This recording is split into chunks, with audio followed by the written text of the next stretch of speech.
Bonjour Monsieur Alexandre Basquet, vous êtes directeur Asie-Nord pour le groupe Lactalis.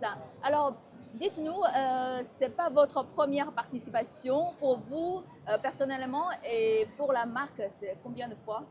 Donc tout d'abord, merci beaucoup pour votre temps et pour votre interview. Donc pour le groupe Lactalis, c'est sa 7e participation et pour ma part, c'est ma 3e participation au CII. Donc vous êtes habitué vous-même et pour votre groupe aussi. Alors expliquez-nous pourquoi vous êtes devenu habitué de la CIIE. Parce que c'est un salon qu'on aime énormément pour pouvoir promouvoir nos produits qui viennent de France, qui viennent d'Europe et qui viennent aussi d'Océanie. Donc c'est un beau moyen pour nous de communiquer à travers nos clients et nos partenaires en Chine. D'accord. Et qu'est-ce que vous allez présenter au public chinois et surtout aux visiteurs professionnels? Donc, comme vous savez, en Chine, si on parle des produits français, une grande partie des exportations de France sont de la crème et du beurre. D'accord. Donc, vous avez des produits phares de votre... Oui, aujourd'hui, le groupe Lactalis, donc, qui est le leader mondial des produits laitiers dans le monde, le leader français évidemment, et aussi agroalimentaire français. Nous sommes le plus gros producteur de beurre en France, le beurre FMCG.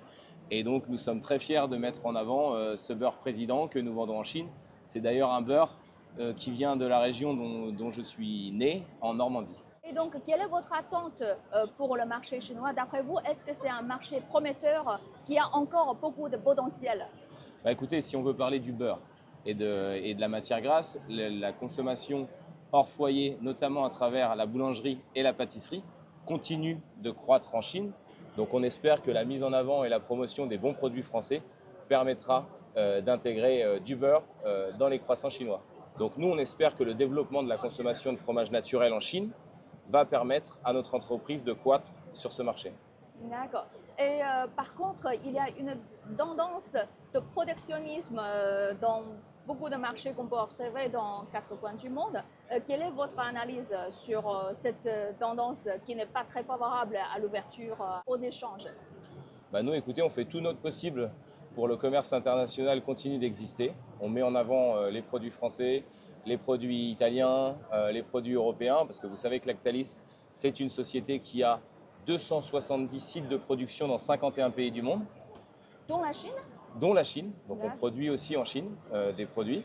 Donc on a cette envie de promouvoir les produits laitiers en les rendant bons et abordables à l'ensemble des consommateurs. Et ça, parfois, ça passe par de la production locale, parce qu'on peut parler de certains produits que nous fabriquons en Chine.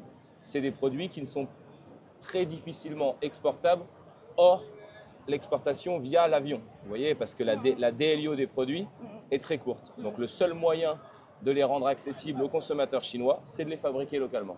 D'accord, d'accord. Donc vous avez en fait un critère pour tous les sites de production pour atteindre le niveau de votre marque et comme ça on pourra commercialiser les produits frais en fait sur le marché destinataire. C'est vrai, Ça? c'est exactement ça. Et la qualité est un facteur essentiel pour nous. C'est-à-dire que tous les produits Lactalis qui sont fabriqués par nous-mêmes doivent répondre à la qualité mondiale du groupe.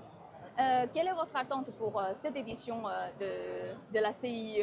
Vendre plus, augmenter encore davantage la visibilité de la marque, c'est quoi votre Bah, attente? les deux paramètres sont évidemment à prendre en considération. C'est aussi un moyen d'échanger, de se rapprocher des institutions chinoises.